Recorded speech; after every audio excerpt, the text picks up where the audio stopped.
Hey, what's up, Greg? How you doing, buddy? Hope you're doing well. Greg, are you going to be bringing your Dread Mob Orc Army to the Las Vegas Open? You're playing in the narrative, if I remember correctly. Narrative's gonna be Sick. so much fun. I have a feeling that when people see images and video from the narrative, that it's going to like explode. I think it'll be. Oh yeah. I think it has the potential to be just as big as the championships. Yeah, we're gonna have to give them more space next year for sure. It's going to be tough. Oh, you have to skip this year, buddy? That's a bummer. Well, I'm sure we'll see you at Adepticon. What up, Primarch Seraphius? When do Adepticon tickets go up on sale? I don't know. They haven't Gotta be announced it. pretty soon, right? What's up, Dylan? How you doing, my friend? Dylan, I forwarded you an email from a 30K attendee from Las Vegas Open. He wanted your feedback on some stuff. You want to click on...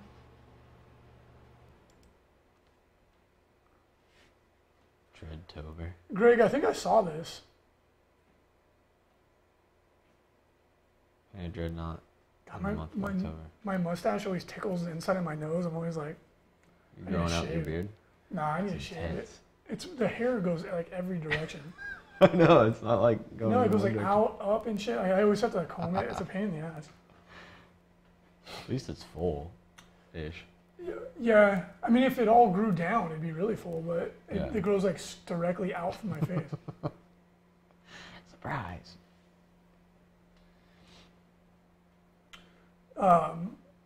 We had a good meeting with the judging staff Oh yeah? Oh They yeah, came they up- came down this last week, huh? yesterday. And they're taking it really seriously, which is good. That's awesome. Yeah. We were talking about How'd the announcers do, even though like we had the echo? it was People really liked it it, was right? way better. Yeah. That is the way forward. Like, okay, good. The audio is good. We finally got the antenna that we've been missing for our new sound deck. So the reception should be much better. Yeah. Finally, audio has been a struggle for us this last couple of weeks. Struggle is real. But what the hell was I talking about? The tournament stuff. Yeah, they're taking it really seriously. They're all super knowledgeable. That's good. Travis was a like hardcore War Machine guy, so he's like really good. Oh yeah, he's on it. He's really, really good. He's very personable too. He's funny I as really shit. like him. They'll be really good core judging staff. Yeah. But yeah, we were going over like how do you prefer, like what is the philosophy? Like I'm like, we like to stay out of the game. Yeah. Let the players resolve things. If someone's making a rule mistake that affects them, let them make it. Yeah. If someone's making a rule mistake that affects their opponent, that's when you step in. It's like if a guy's like, my Space Marine has only a 4-up save, you're like, well, you should have looked at your book. Yeah. But if the guy's like, your Space Marines have a 4-up save, you're like, that's not true. Yeah. I mean, you just kind of stay out of it unless the just stay out of it. players ask. I mean, it's a game of mistakes. The other thing I was Everybody talking to them makes about mistakes. that they thought was a really good idea, and I was like, I think it's a great idea, is we'll take a Was page. it your idea? No. I was gonna say. that would be I have nice. great ideas too. My great ideas are matched only by my modesty. But I was gonna say we'll take a page out of the No Mercy GT book and allow players to get a snap judgment or like an in-depth judgment. Yeah. So it's like if you want me to make a call right now that it's possible that I could get it wrong, but I will make a quick judgment, Yeah. and this doesn't affect policy for the whole event because you're short on time, I'll do it. Yeah. If you want me to go look it up and research it, that's on your time. But you tell me, because then it puts the responsibility of the decision on the players, which is where it should be. Yeah. DKO Xylophone. The night joust is going to be a blast. There's like Yeah. over 40 people involved. But I think it's good because, like, say it's like you're coming to the end of the game and you're like, we just need a judgment. You're like, okay, I'll give you snap judgment. I'm going to make my best call right now. Yeah. And then that stands only for this game. Yeah, no, it was really nice. And then somebody brought up the thing, they're like, okay, so if a snap judgment, say you get it wrong, like the judgment's wrong, will that be the policy going forward for the whole tournament? And they're like, no.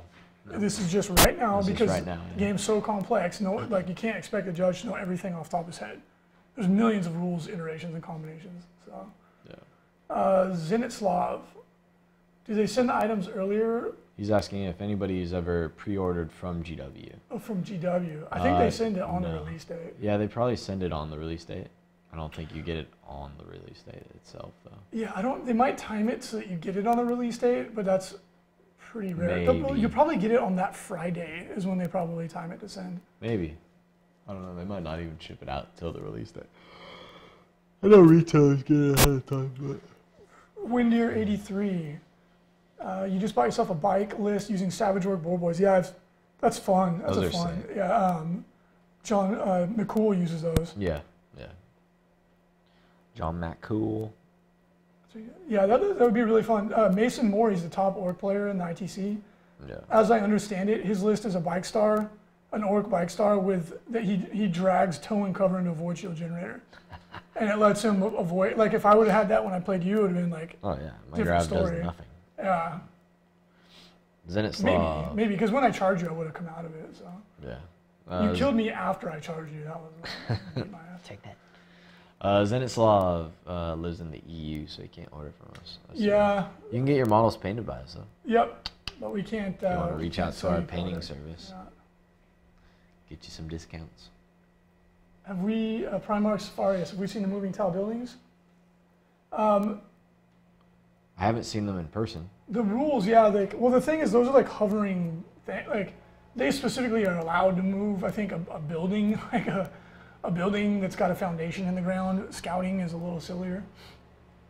Maybe it has wheels. Hey, you put tracks on it, I'm like, okay. You go right on ahead. Scout that bad boy. Orcs do need a new codex. I agree.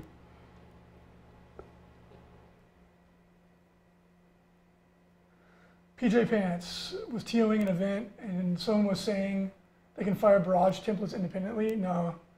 If you look at the rules for multiple barrage, if you have a battery, yeah, they flip off of each successive template unless you roll a hit, in which place it can flip off any other part of any other template. Yeah. The only exception we found to that is when you have mixed barrage weapons in the same unit, which is really rare. Really, it's the Space Marine Chapter Master. Yeah. Well, barrage used to be able to shoot direct. It still can. Oh, can it? Yeah, but they switched it so that now you, in the minimum range, you can only fire indirectly, not directly. They switched it. There you go. And then the way we ruled it for the Chapter Master is because his rule says it always scatters, and people were like attaching him to a Thunderfire cannon so that it would be less likely to scatter.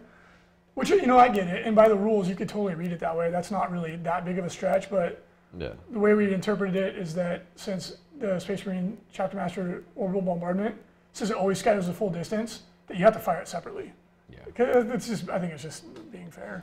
Yeah, Zenitslav, supposedly, it's a rumor, GW is going to be releasing the whole wall like in different kits, like they did with the Wall of Martyrs. Wow, Marty's wall. You actually said that right. Marty's wall. The Martyr Marty. We'll cover this, Zenitslav, we'll talk about that in depth in the podcast. Yeah. Because that was, when you guys hear like what actually happened, you'll laugh. GW's weird. Somebody whose job it is at GW to predict how much of something to make has just shit the bed on Tau every time. Now it's either they shit the bed or they like do it perfectly because they sell out every time. But the thing is, like, they sold out in 10 minutes, and they had it's pretty had fast. enough for one Tidewall kit for every 2 retailers in the United States. Nice. That's not good planning. Nice. I mean, killing it. They could have made so much more. They could have made so much more money. Yeah. But, and we don't know what happened. Maybe they're like a shipment got screwed up, or you know what I mean. Like there's information we don't have, but it definitely appears like, come on, guys, like, get your shit together. So what are the rumors you're hearing about the next codex? Chapter Master. Oh yeah, the Chapter Master can still score direct hit, but he has to roll a hit. It's a 1 in 3 chance unless you're twin linked. Oh, I got some good rumors. There's a ton of rumors floating around, but I got some really. We had we got our guy Secret Salmon, but then we have another information source who's been with us for years, and he's never given us bad information. And he has a rumor for us that people are going to be pumped about. Nice. Dude, I saw The Equalizer this last week. That was a really good movie. The Equalizer? Yeah, it's with Denzel Washington. Sounds... Yeah, remember he's like just like a normal guy. Let me guess. Denzel Washington plays a competent, professional, stays calm under pressure, pretty badass dude. Yes. Like every other character he's ever played. Yes. I guess you're going to get typecast. That's a pretty good character to be typecast For sure. as, yeah.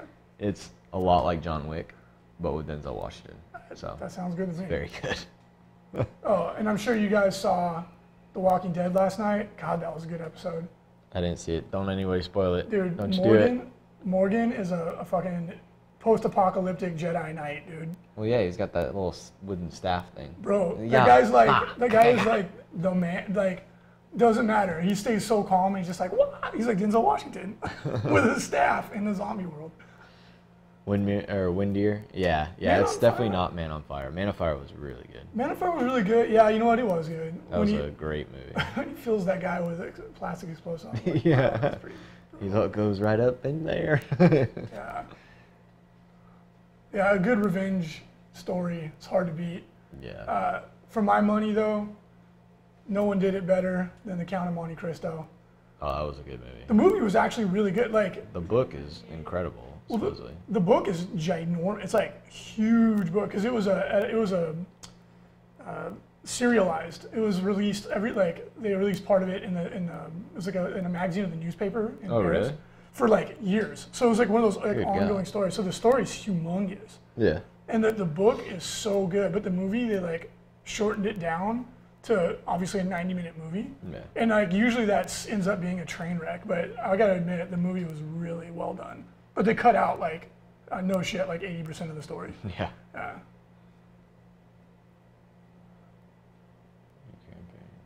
Axis of Entropy, yeah. The new campaign looks pretty dope. We got some news on that too. T Silver, that's where my nickname Resius comes from. Is from Gladiator.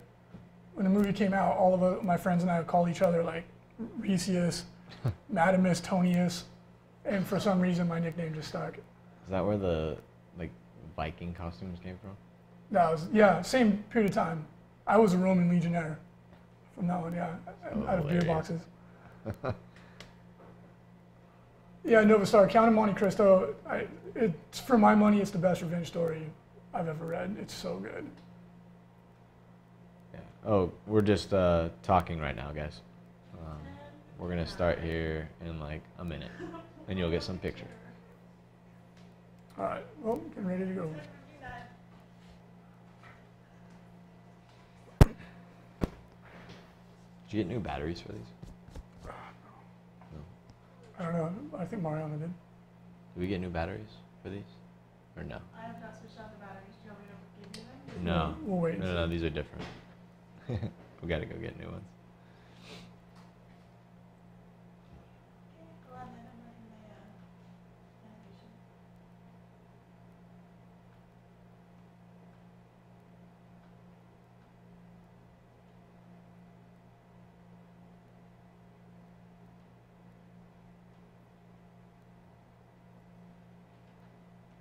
Hey, what's up, everybody? Welcome to Signals from the Frontline, your every Monday and Friday podcast on iTunes. You can find us under the title Signals from the Frontline, and videocast on YouTube. You can find us on Frontline Gaming, and of course the live show, which some of you are joining us today at Twitch, Frontline Gaming _TV. My name is Reese, and with us is our illustrious co-host, back from his sojourn to the northern part of the state of California. The country of California, actually. Franklin Giampapa. How are you doing? I'm doing good. I'm a little rough. Yes, you had a wedding last night, Yeah. and you had an early flight this morning. That usually equals clear thoughts, Oh yeah. high productivity, Very great. efficient, working person. Well, it's good to have you back. Yeah, it's good to be back. And as always, Signals from the Frontline is brought to you by frontlinegaming.org, where you can get all your hobby goodies, typically at 10 to 25% off retail. We also have a paint studio. We sell the awesome fat mats, and we run tabletop gaming events all around the United States. we're cool because our mom says it's so. Bam. Let's jump into the news. I wish my mom said I was cool. My mom tells me I'm cool. Pretty much the only person that tells me I'm cool, My besides the mom man in doesn't. the mirror.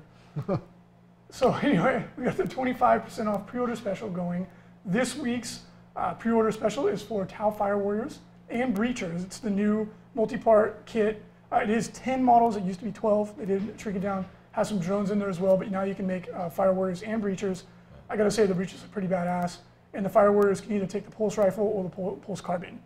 Yeah, Options. the Breachers look sick. The only downside is, like you said, you went from 12 to 10, and the price increased.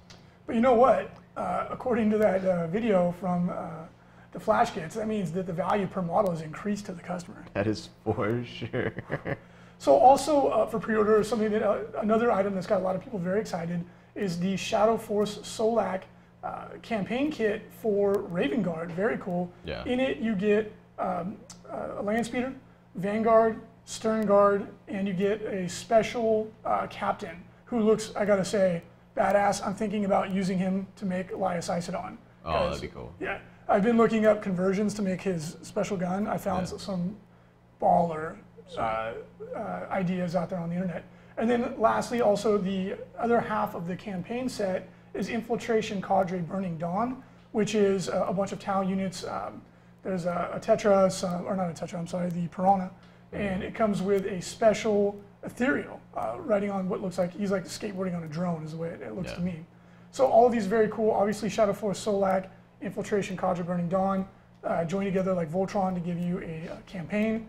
Really cool, and there's also some formations rumored to be in there, which we'll cover in the rumor section. I'm really excited about these new releases. I think the Space Marine release is actually really popular. I like the look of the box too. Did you see the pictures for the box? Yeah. The box actually it's looks unique. really interesting. Yeah. Yeah. We haven't seen anything like it before. So, of course, send your orders in to orders@frontlinegaming.org, and you have until this coming Friday to get your pre-orders in for the current pre-order special. Yep. And that triggers an extra 5% off your entire order, including non-GW items such as Privateer Press, Drops on Commander, etc. The only exceptions to this, we do not discount the fat mats. And you can also call in your order to 888-781-5120. Right on. Get those orders in. Right on. Also, big news, the Tau terrain kit, the first Xenos terrain kit that we have seen since, if my memory serves correctly, the last time we saw anything was the Orc barricades that were in resin, and that was a long time ago. That was a while back. So we don't know what happened, but it appears GW grossly underestimated the popularity of their own product once again, and the item sold out in 10 minutes. So we got a ton of people emailing us going, hey, I really want to get the Tau Tidewall terrain set. We said, yeah, we'd love to. We were trying to order it all last week. Yeah. And they were like, well, you got to wait to order it. Well, okay, we'll wait. Call first thing in the morning this morning. Guess how many we could get? How many? One. Oh, good. One. Good. One set. I know. So. And we were telling them all last week, we're like, we want a lot. We want a lot. They're like, okay. Yeah, we're like, get as many as you can. We'll take them all. And One. as we understand it, the way it broke down is that there was one for every two independent retailers in the United States. That's not what you call good planning, in my opinion. However, before we wag our fingers too much, we don't know what happened. Yeah, exactly. Maybe some of the product got damaged or destroyed. Maybe got sent to the wrong place. Maybe they just didn't plan on it being as popular as it is. We don't know, so it's not really our place to pass judgment. It just looks bad. Yeah. Because they could have sold so many more of the things. So at any rate, if you ordered a Tidewall from us, of course, we'll give you your money back if you want your money back. Or you can leave it with us, and we would, as we understand it, as we're guessing, you'll be able to order the individual pieces of it really soon. We don't know the exact dates. If you want to just keep it with us as a deposit towards that, you can, and then we'll honor the same price when those come out. So your call. It's a bummer. We're all bummed out too. But, yeah, it looks so cool. It's the terrain. Have you seen the scale pictures? Yeah, it's massive. Freaking huge. Yeah, it's really big. So, I mean, without knowing all the details, my feedback on this would be like, hey, G-Dub, this would be a really good place to do some customer polling. Like, hey, how many of you would buy a Tau terrain kit if we made one? Oh.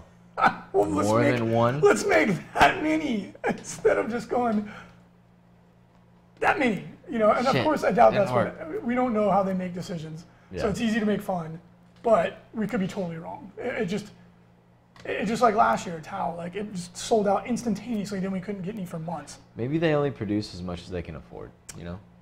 Yeah. I mean, I'm assuming these are plastic. I would bet money that they're plastic kits. Yeah.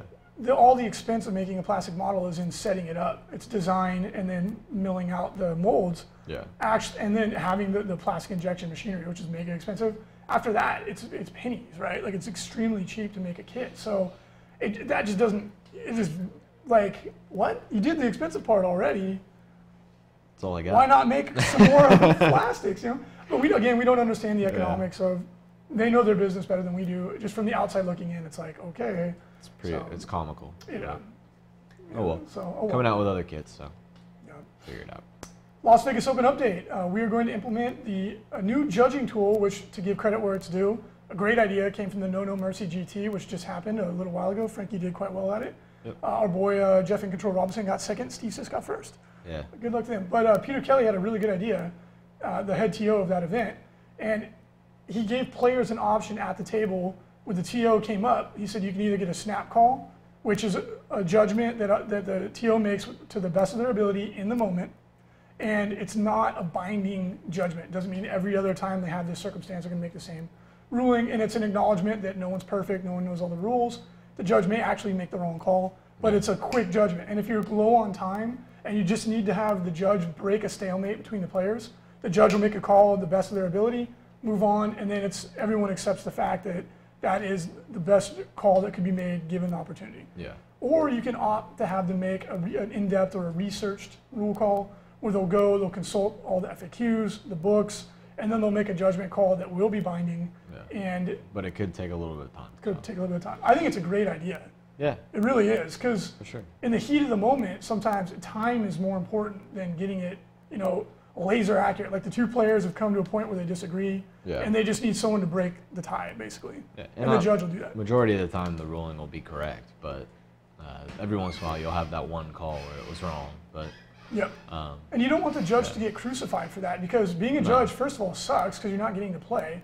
Two, it's like they're facilitating the event happening, right? Like you want judges to not be intimidated to be a judge because they're afraid of making a bad call. Yeah. And you don't want a judge to get crucified after the game because he made a bad call, because then people don't want to judge anymore. Yeah. Right? So, and it's like, it's okay, understandable. Like if you feel like you lost a game because of that, which usually it's not one thing, it's the whole game. But it's an agreement that everyone at the table goes, okay, this is the judge's call. Yeah. And then if you go back with, and you look through all your books and you go, oh wait, hey, maybe you didn't get that right. It doesn't matter. Right? They're making a call right now. Yeah. Everyone goes, okay, we accept this for the moment, we move forward. And I mean, if you want to guarantee that the answer is right, look in your own book and figure it out. Right, yeah. I mean, anytime you're going to ask somebody else's opinion, it could be right, it could be wrong. Or you may disagree, and then the rules are not perfect. Two people can read the same rule, come to opposite conclusions, and both have a very good case. Yeah, exactly. Right? Yep. So I think it's a great idea, because it empowers the judge to make a call without feeling like he's going to get, hate mail later. Definitely. And then the players understand that the responsibility is on them. Mm-hmm. Like, okay, what's more important, time or getting a really accurate rules call? Yeah. And now you're the one making the decision. So I think it's a really, really good system. Credit where it's due. I think we're definitely going to implement it, because it makes, you do it anyway, but now it's like there's an understanding between all the players. Yeah, now you have options. Right. You got two options playing. Or three, you just not call the judge. So also Frankie and I and Raw Dogger will all be gone this coming Friday. There will be no signals from the Frontline this coming Friday. We're flying out to Vegas to go and map out all the logistics of getting material and people in and out of the hall. It's literally double the size that it was this year for the coming year, and we want to be as prepared as possible, so we're taking some time to go out there, check on everything, check on the terrain, may or may not drink and gamble a little bit while we're out there, but yeah, just a little bit. Maybe. But so anyway, don't expect the signals from the Frontline this Friday, and we won't be answering any emails or anything like that either that day, because we'll be quite busy getting everything set up. Also, make sure to get your tickets. There's still some War Machine and Hordes tickets. We've got a lot of side events, Malifaux, Night Joust, all that other stuff. So don't miss out. It's going to be a blast this year. It's going to be a lot of fun. So. Yeah, War Machine and Hordes is over. They're approaching 33% sold out. Nice. Which is great this far out from the event. Privateer Press will be there. It's going to be awesome. And we have added some nighttime events, so make sure to go double check the schedule, because we're going to have all kinds of fun stuff going on. The hall is going to be rocking all the time this year. It's going to be really, really fun. These are amazing. Oh, isn't this sick? Yeah. So Dropfleet Commander released their second newsletter, and they are announcing that they will be launching the game with a Kickstarter at the end. It sounds like it's going to be going at the end of this month. Oh, wow. And they explain why they're using the Kickstarter route, because a lot of people don't understand. You know, as a consumer, they look at it and they go, well, Hawk Wargames is already a successful company. Like, why do they need to do a Kickstarter? They want to launch Dropfleet Commander with plastic starter sets, right? And that requires a lot of money. And it's better to crowdsource the money instead of taking it out of their own operating capital. Yeah. And basically, you're taking pre-orders too, really, right? And they can gauge how popular the game's going to be. It makes a lot of sense from a business perspective. So they are going to launch with a Kickstarter with the goal to have a plastic starter kit for each faction. That's going to be so cool. I really hope it works out. Me too, because otherwise they start in resin, which is more expensive, save some money, then switch to plastic, and they can lower their prices for plastic.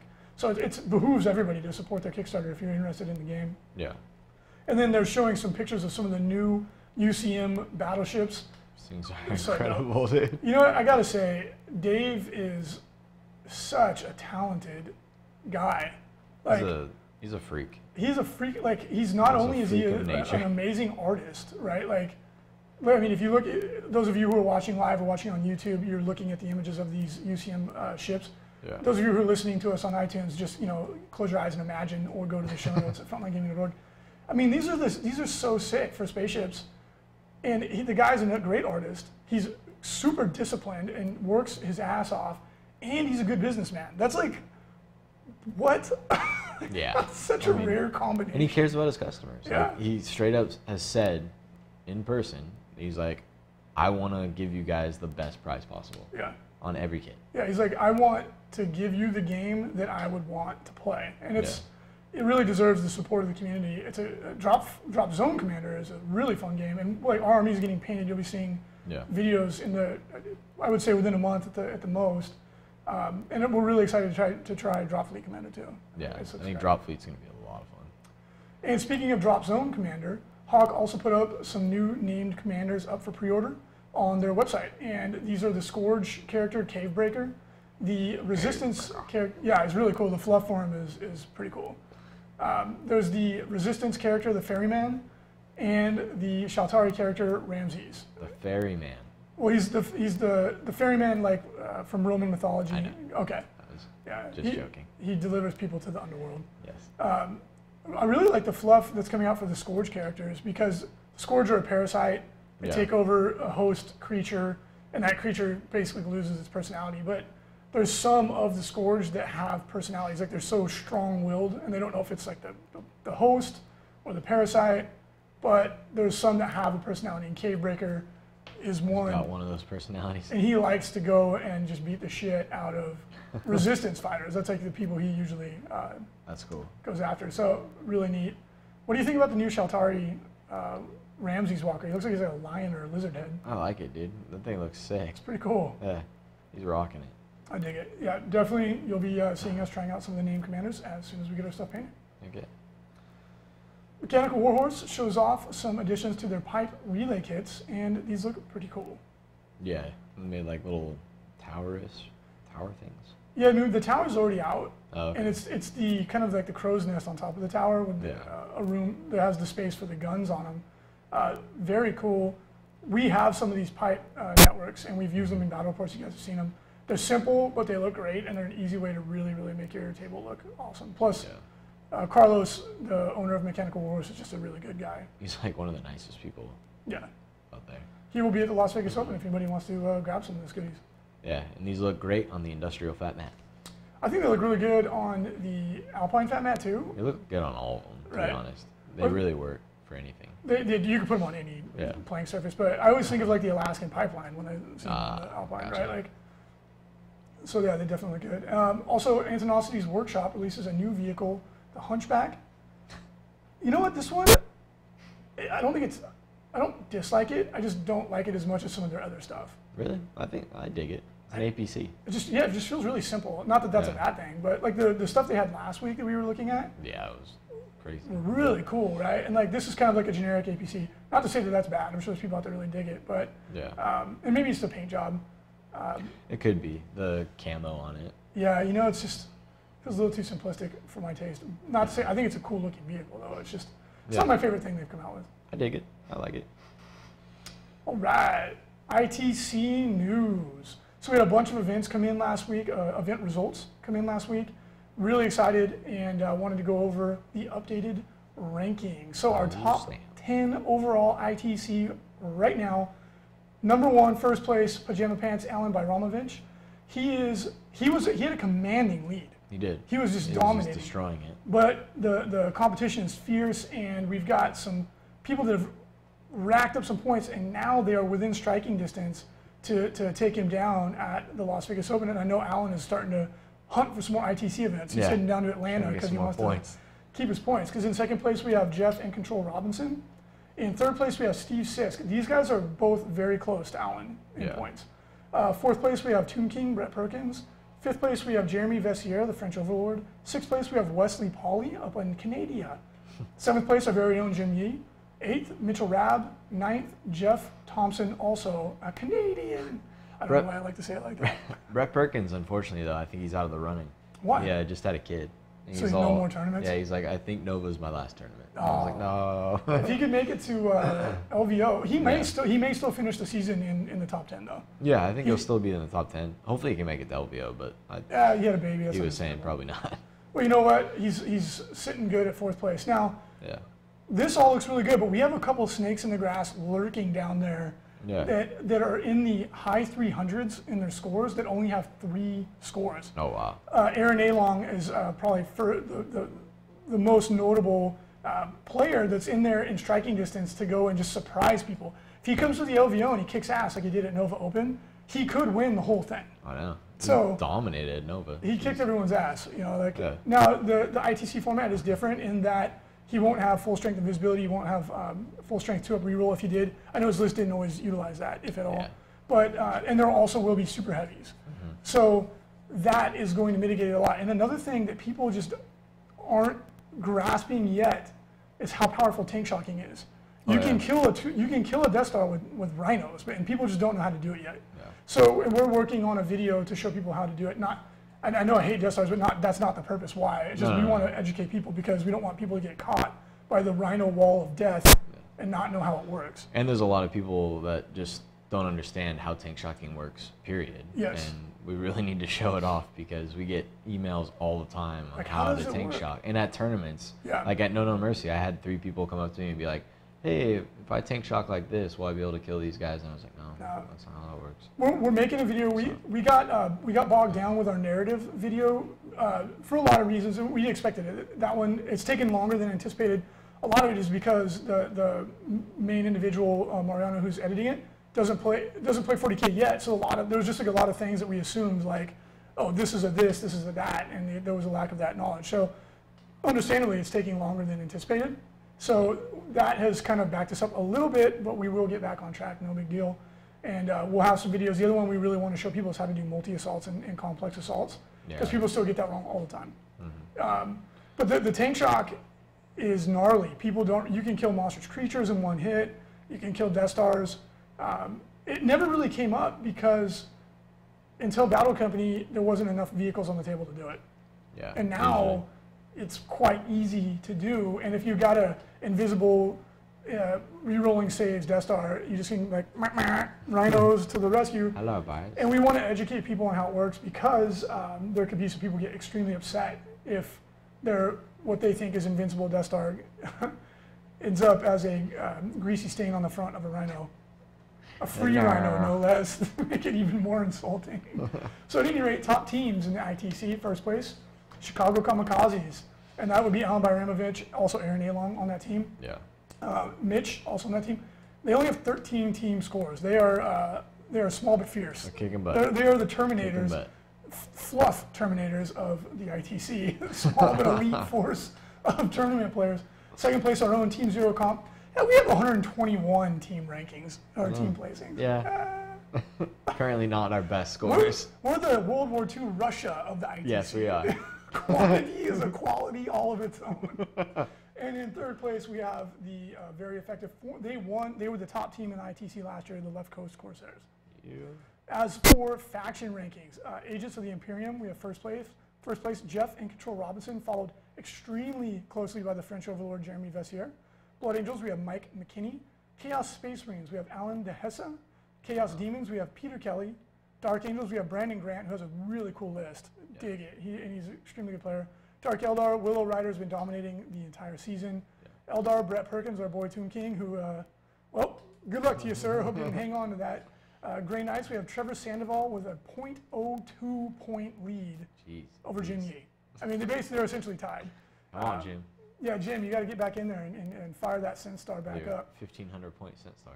Yeah, no kidding. Astra Militarum, we have Wesley Pauly. Necrons, we have Alex Gonzalez, a.k.a. Gonzo, with a 1 point lead over Michael Snyder, who's a local San Diegan. Nice. And Orcs, Mason Moore. Funny, first, second place Orcs are both Mugu Games. They're probably trading ideas with each other. Sisters of Battle, Doc Gomboski, Doc Dragon. He actually passed up Daniel Garcia, who's been leading the entire season. Nice. Space Marines, Cooper Waddell is pulled ahead of Julio. They've been battling back and forth the entire season for best Space Marines. Space Wolves, Steve Sisk pulled into first with his No Mercy GT win. And Tau, the former ITC champion, Paul McKelvey, is back on top with Tau. Nice. Lastly, Tyranids, Jim Yee is out in front. So, get those points, everybody. Yeah, season's coming to an end here pretty soon. Yeah, well, we're up in February, but oh, yeah, it dies down during November, December usually. Yeah. Upcoming events this weekend, we've got Sold Out in Bakersfield, California, the Equilibrium 40K ITC event in Concord, California, the South Florida Open in Lauderhill, Florida, the Edmonton Onslaught in Edmonton in Alberta, obviously in Canada, and the Harvester 2015 at Gamers Haven, Spokane Valley, Washington. Yeah. Alrighty. So rumor section, the rumor section is gathered from the web and is not in any way information we receive from any manufacturer, nor is it necessarily accurate. This section of the podcast is intended for entertainment purposes only. We got a lot of rumors floating around right now. All sorts of rumors. Yeah, there's a ton of stuff came out over the weekend. First set of rumors for you guys is for Shadow Force Solak, and this is the Shadow Force. Is the Space Marine half of the Raven Guard Tau campaign that's coming out, similar to the Shield of Balls, ever popular. The Shadow Force sounds like it's from Dragon Ball Z, you know? It could be from a wide variety of cheesy animes, yes. Or comic books, easily, or anything really. For sure. I think you should Shadow say Force. It. You should say like Shadow Force Solak. Yeah, exactly. You know what I'm saying? But at any rate, two of the formations rumored to be in the Shadow Force Solak sound really cool. The Shadow Strike Kill Team, 2 to 4 units of Scouts, plus 1 to 5 units of Vanguards. What? No, listen, Vanguard Vets, but listen to this. You can choose to fail or succeed any reserve rolls for the Vanguards. They don't scatter within 9 inches of the Scouts, and they can charge the turn they come in. That's badass. That's pretty good. Because Vanguard Vets get all of their power weapons at a deep discount. That's pretty good. You take 5 units of those guys. That's not bad. Yeah, okay. All of a sudden, Vanguard Vets with jump packs just went from mediocre at best to really good. Really good, because they get all of their special weapons really, really cheap. They don't scatter. And within 9 inches of the Scout units. And you know me, I love Scouts. I love Assault Marines. Hey. Now, the only downside is that I'm assuming you have to use Raven Guard chapter tactics. That was son of a bitch. But then that means that the Vanguards get to re-roll they can use their jetpack in the assault phase. Oh, that's pretty good. And they get to re-roll Hammer of Wrath. It's not terrible. It's not terrible. It's not bad. The other one that's a little bit more vague is the Pinion Battle Demi Company. It's an alternate format for the Demi Company, but it uses Scouts to help modify reserves. And it allows things to come out on the flank. But you can also give ignore cover to any unit within 9 inches. I don't know what all that means together because it's not very specific. What it sounds like is like the Scouts do like an escorting thing like the Storm Talon does, and then it allows like units to outflank. And then you can That's kind of what I see in that. I don't know about the ignores cover thing. That just seems weird. Well, maybe it's like within 9 inches of the HQ like where the Scouts can spot. Or something. That sounds dope though, because I love Scouts, and if like you can utilize incorporate all these things, I know that'd probably be the way I would play it. I would suffer through the Raven Guard chapter tactics for that. It sounds really Scouts neat. are skill 4 now. Yeah, Makes totally. them super good. Yeah. It sounds pretty cool. Yeah. I'm really excited to get my hands on one of these.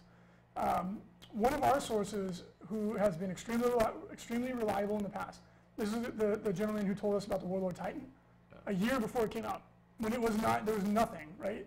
He's given us a lot of really good information in regards to Forge World 40K, Age of Sigmar, all kinds of good stuff. So again, this is just a rumor, but we feel pretty confident about this. Our source is telling us that Chaos Space Marines Codex is indeed getting rebooted, and that it would have come this year, but they didn't want to overlap it with the rumored Horus Heresy box set that's coming out. They didn't want to overload too much Chaos, too much Space Marine stuff. So it looks like it'll be first quarter 2016. Yeah. Come on, fix them. What's in it, we have no idea, but that it is definitely on the way. A Chaos Battle Company? Right? Come Just on, give us Legion rules, please. Yes, Legion rules would be amazing. Fix morale, give us something. Legion rules, some cool formations, we'll be happy. We'll stop bitching for the past 2 years like we have. Yeah. There are also rumors of a Horus Heresy comic coming out soon, and it's going to be revolving 2 chapters fighting around and in a space station. Which sounds awesome. Right. That sounds really, really cool. I've read a lot of the 40K comics, and they range from awful to bad.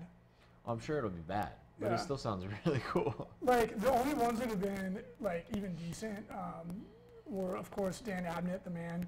Yeah. Dan Abnett's very talented, though. He wrote a lot of the best 40K novels, and he also did the Guardians of the Galaxy. So he's pretty talented, you know. He's got some skills, I guess. Yeah, I read one 40K comic. It was Ultramarines versus Orcs.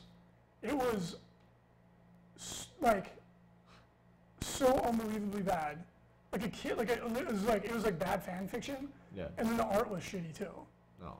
It was like such a. I was like, cool.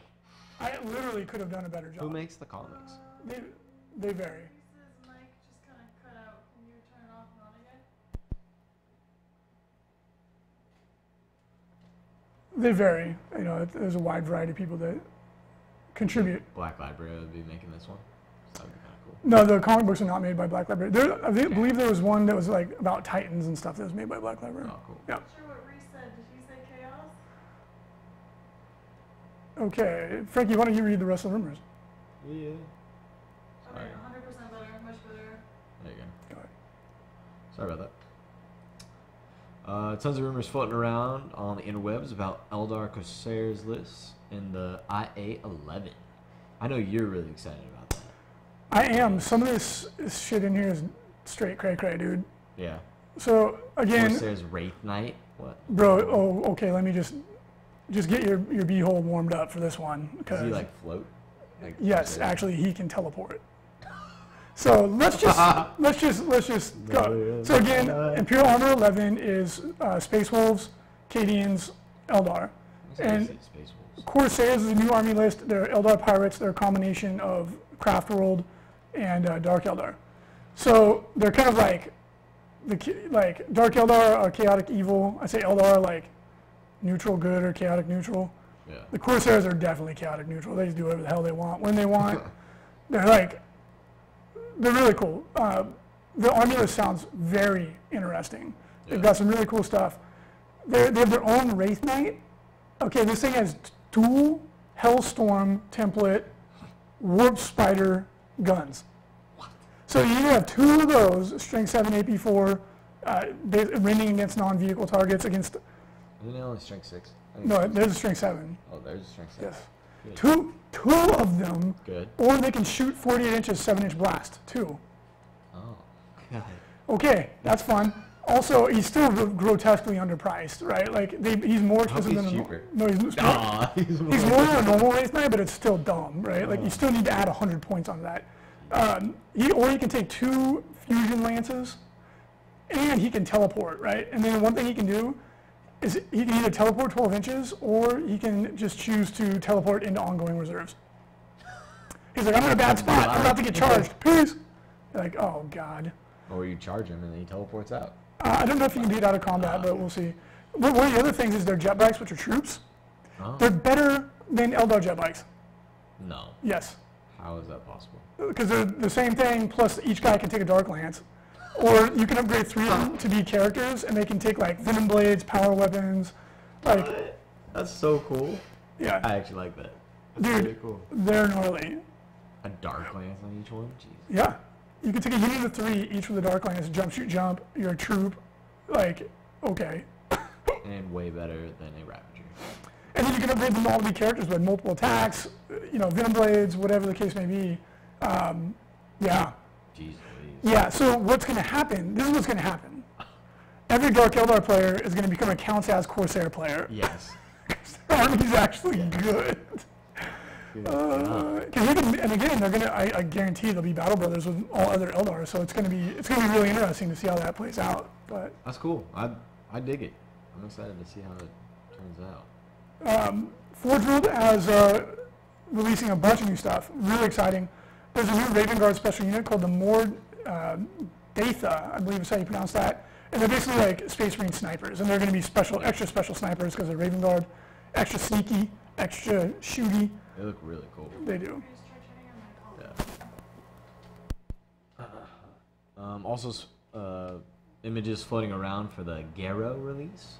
What is a Garo release? I don't even know what that is. Garo's a special character from the Horus Heresy novels.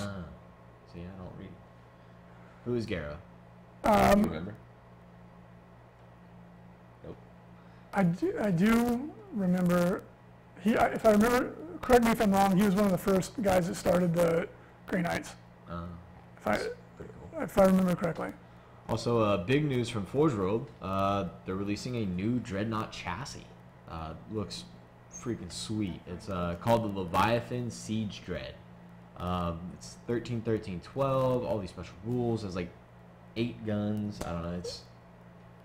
He's got guns on his guns. He's rocking it. He's gonna destroy vehicles left and right, and he's super good. He's got 4 hull points, a 4++, 2 melta guns, 2 heavy flamers. His guns have like they do either if they hit you, they do D3 extra wounds, or they have armor bane. You can swap it out for a gun that's heavy 6 with Sunder, which is insane. Straight 7. Sunder is reroll armor bane. That's a dead vehicle turn. Oh yeah, he's just gonna eat vehicles alive, especially the multi-meltas and all that other stuff. Good, good, good. Forge World Book 6 has been delayed a bit. Expect to see it ship in February. And that is for the Horus Heresy. Yeah. That's unfortunate. And then Town next week is said to be the new Crisis Suits, Commander, data cards, drones, and the Codex finally. I am really interested to see what they're going to do in this Codex. Me too. I wonder if they're going to change marker lights or if they're going to leave them the same. I wonder if they're going to increase the points on like the different, what is it called? Yep. Mm-hmm. That's what I got. On the signature systems? There you go. Yeah. Nailed it. That's what it does. But yeah, no, I'm really interested to see it. The new Commander looks badass, and the Crisis Suits look really cool too. Yep. Rumors indicate that next Age of Sigmar release will be Lizardmen. Now, are they going to call them Lizardmen, or are they going to be called something else? I don't know. Iguana Man.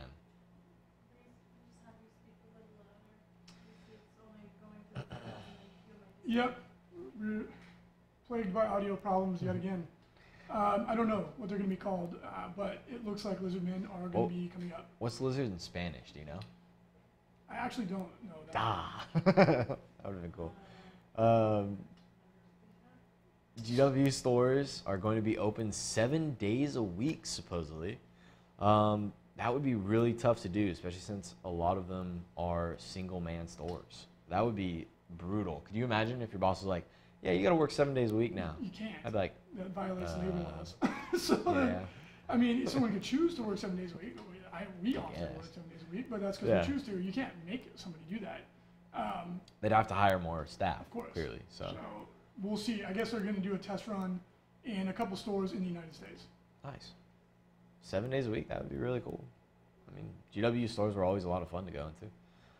All right, rant session. So we were reading this article, or not really an article, a post on Daka, and they're doing a poll asking what you as gamers prefer. Do you prefer a good rule set with ugly miniatures, or great looking miniatures with a poor rule set? It's really interesting. Right now, I think the vote is for good rules and ugly miniatures, 57%, and the other 43% is for ugly miniatures and good rules. So. Yeah, it was a what would you? Or the other way around. Sorry. No, it was rules were winning. Yes, rules were winning. Yeah. Yes. But I think that's interesting because if you look at the games that do really well, like on Kickstarter, but it's different because all you can really go off of is the looks. It's usually just all about good looks and aesthetics. I think the good rules are what keeps a game going, along with good fluff. Yeah. Right. Like those are the things that matter in the long haul. But I think it's interesting because the rules matter a lot, and Games Workshop tries to take the stance, at least outwardly, that they don't. So I think it's very interesting to see that. No, I think the rules matter after you have like a established game. Like once you have like people buying your miniatures and all that stuff, then I think the rules really matter. But for like an initial release of like a game, I think the miniatures are what sell it. I mean, it's like dating somebody, right? I mean, the first thing that you notice is their looks, whether people deny it or not. I mean, first you're like, hey, you can't notice I like that person. Personality first. Their personality seems great. You're an ethical, hardworking person that's got her stuff together. Yeah. I can tell by looking at you. If it's something that catches your eye, I mean, that's something that you may be more inclined to purchase. So I think the miniatures, in my opinion, are just as important as the rules. So, I don't know. It's like we always said, the holy trifecta of a good miniatures game: beautiful miniatures, great rules, great fluff. Yep. Those are the three things you must have to succeed. GW has 2 of those. Yep. A lot of companies have 2, so I guess you could have 2 and make it. Yeah. But if you want to be a great game, you need all 3. Yep. So yeah, so if you guys want to post up your comments on what you actually prefer on the show notes, that would be great. We'd love to see what you guys think. I mean, I think everybody would prefer both, but if you could only have one or the other, yeah. What would you have? Yep. All right, rules lawyer. Ted Grabo. Is the new Tau Titan allowed in the ITC? Nope. No Titans are allowed in the Sorry. ITC. P. Folis asks, can a Dread in a battle company take a Lucius pattern drop pod as a free transport? No, only the transports listed in the Space Marine Codex are free. Sorry. Yeah. The formation itself tells you exactly which ones you can take. Just like the characters just and all like that every stuff. other formation. Yeah. Coltanoa.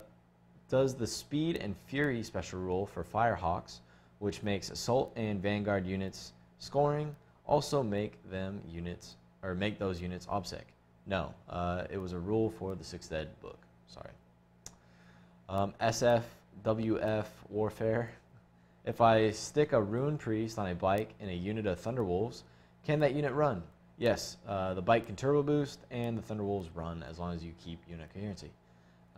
Nobody slows each other anymore for that kind of stuff. And if you want to submit rules questions to be gone over, please send those in to the ITC Rules Questionnaire, which is on the ITC tab at frontlinegaming.org. List for review, we've got a 2,000-point Ravenwing Strike Force. So we've got the Samael, we got the Interrogator Chaplain on a bike with an Auspex and Eye of the Unseen, which gives preferred enemy to, I believe, everybody within a certain range. 2 Ravenwing Bike Squads of 3 with 2 Flamers. Ravenwing Dark Shroud with an Assault Cannon. Ravenwing Command Squad, 4 bikes and 1 Apothecary. 1 Champion with a Relic of Caliban. Interrogator Chaplain, Librarian, and Samael attached to that unit. Dark Angels, Librarius Conclave, he's got Ezekiel, and 2 Librarians, level 1 on bikes. Or no, they're level 2, sorry. They both have 4 staves. Skyhammer Annihilation Force, he has 2 units of 6. Assault Marines with jump packs and 1 Flamer. 2 Devastator Squads, one's a 10-man with Armium Cherub. Oh, he's got the little Cherub baby. Nice. Bomb, baby. With 4 Grav Cannons and Grav Amps. And then the other unit is a 9-man with a Cherub and 1 Missile Launcher. Ezekiel attaches to that unit. And then he has 2 drop pods with Storm Bolters. Interesting list. He has to take Ezekiel because you have to take it in the Librarius Conclave for Dark Angels. He's really good, though. He is. He is amazing. But unfortunately, he can't take a bike. Which is what you're seeing on a lot of these. He drops him in the Devastator Squad with the single missile launcher just to pen people. Yeah. And I wonder why he throws Ezekiel in there. I guess because it's a 9-man. Yeah, so he can go in the drop they can't pod. combat squad, so it is. Yeah. It is a little odd, but where else is he going to put him in this list? Yeah, and I guess he has 9 Marines to protect him. So Make him the warlord, and yeah. Well, no, you probably want Samael to be your warlord for his warlord trait. It is interesting. Yeah. Maybe he drops him aggressively and gives Ezekiel's bubble bonus to everybody around him. maybe. But yeah, no, I think this is a great list. I mean, you've got the preferred enemy, which I don't know why you're taking the preferred enemy. I don't know who that really benefits in this list. I mean, I guess it makes your Everybody, command really. squad a little bit better. It looks like it's a close combat command squad, no guns on it. Well, the Oh, and the Raven Wing, they command squad, get they have this the plasma talent. plasma talons. So I guess you get to reroll wounds and stuff like that. It's not bad. I would definitely put an Auspex in there. Oh, he does. He does. He has it on the chat. does, got it, Yeah, okay. yeah. He does have the Great. Auspex. Yeah, no, I think this would be a great list. I mean, the Skyhammer's great. Be pinning units while your bikes are running, or your bike Death Star is running around, casting psych powers, shooting stuff, assaulting stuff. I think this is a great list. I really wouldn't change much. The Dark Shroud's awesome. Gives all your guys a 2-up Jinx save with a reroll. The 2 units of Raven Wing bikes are great, quick, grab objectives, probably reserve them most games. So low Yeah. model count army, that's the only Yeah, that's weakness. the only downside. And a lot of the bodies that you have are really squishy that are not Yeah. a bike. And what Reese does with his Skyhammer, which I really like, is he gives a veteran sergeant to each assault squad and gives them like a power weapon or a power axe or something like that, so that they actually have some punch in close combat. Because if you pin a unit and they charge it, you get rerolls to hit and wound. It makes them really, really good. So I would recommend doing that, even if you had to drop the flamer. I honestly don't think you need the flamer in those units. I think you just use them for close combat. So. Yeah, if you drop the extra body and the flamer, you'll have the points to upgrade to a veteran sergeant with a power weapon. There you go. Yeah, and they're really good. But other than that, I really like it. What does the Cherub Baby do? He gives you a reroll to armor pin or wound once per game. Yeah, Or it makes you twin link once per game. I can't remember exactly. he's interesting. Yep. Anyways, so that's all we got for that, guys. Go ahead and ask us some questions on Twitch. And also, don't forget to get your LVO tickets if you guys have been waiting. Let's see. What do we got? Here we go. Axis of Entropy. Can Dark Angel Librarians take Biomancy? I believe Look in so. the codex. I can't remember off the top of my head. Yeah.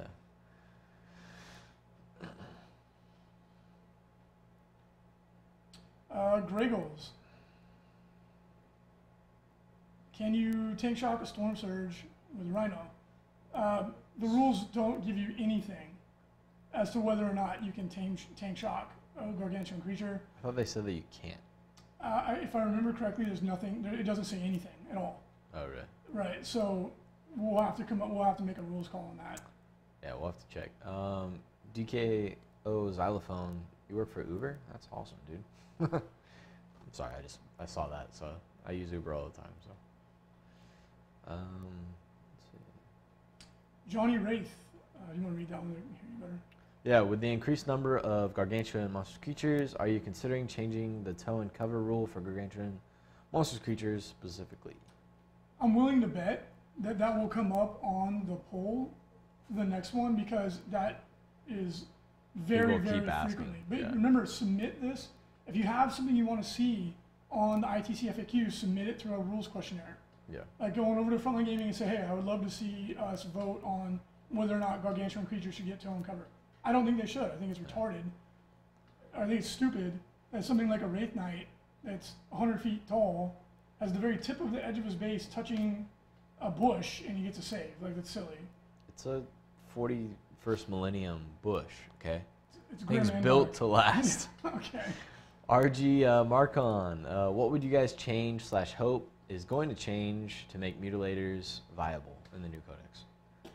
I don't know. I don't think about mutilate. The give 'em- obliterators are so much better. Give them 2 more attacks, +1 weapon skill. You can increase the points a little bit. I think they'd be great. You know what they need is a delivery system that's reliable. Yes. You know what I mean? Like a good, they need Chaos variant Land Raiders or a drop pod or something. Yeah. Because they hit hard, they just need to get there. Uh, Make them fearless too, for crying out loud. Arco 2388. Does a Black Knight unit still get a 2+ cover save with a Dark Shroud near it and is targeted by the Auspex? I don't believe so because it gets. Oh wait. I don't remember exactly. Well, it gets shrouding, so it gets +2. Oh, no, it gives it stealth.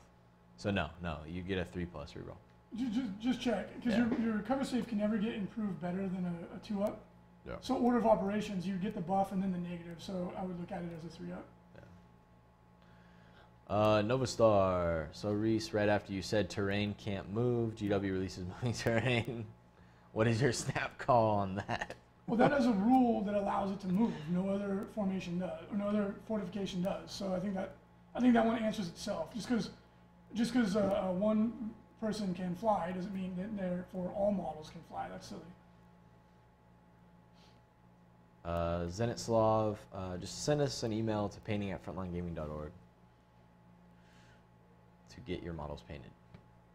DK Xylophone, will the sports book at the casino really be taking bets on the LVO 40K tournament? No, but it's possible to have side bets at the event on the games.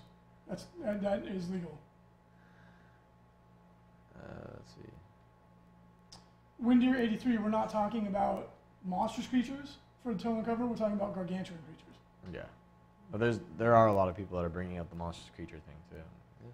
Yeah, that's a little too punishing, I think. Like when you're saying for like Tyranids would just go like, oh, we're effed now. We lose. Now we really do only take flagrants. Yeah. CW Dub, Reese, did I miss the signals cast with you wearing a trash bag? No, we didn't get to play last week because there was nobody here. Axis of Entropy, Dark Angel, Librarians cannot take Biomancy. Oh, okay, there you go. Yeah, we don't have the book in front of us, so. The Dice Abide wants some way to get the Mutilators into combat. Yes, I think we would all agree. Just give them drop pods. Windeer 83, I wish they would just make the 9-inch move a standard distance for assault units. They need some way to have a larger than minimum 2-inch charge. Yes. It should be a minimum like 6 inches. And sometimes it's not even a minimum of 2 inches. It's like 0 inches. Yeah, you could literally go 0 inches. You're like, you don't roll to see how far you can shoot. Right? Yeah. It's dumb. Like, just make the minimum charge distance more than 0 inches. It should be like 6, I think. Yeah. Anyways, guys, that's all we got. Thank you very much for tuning in. We appreciate it. We'll see you guys tomorrow for a live game. Cool. Have a good one.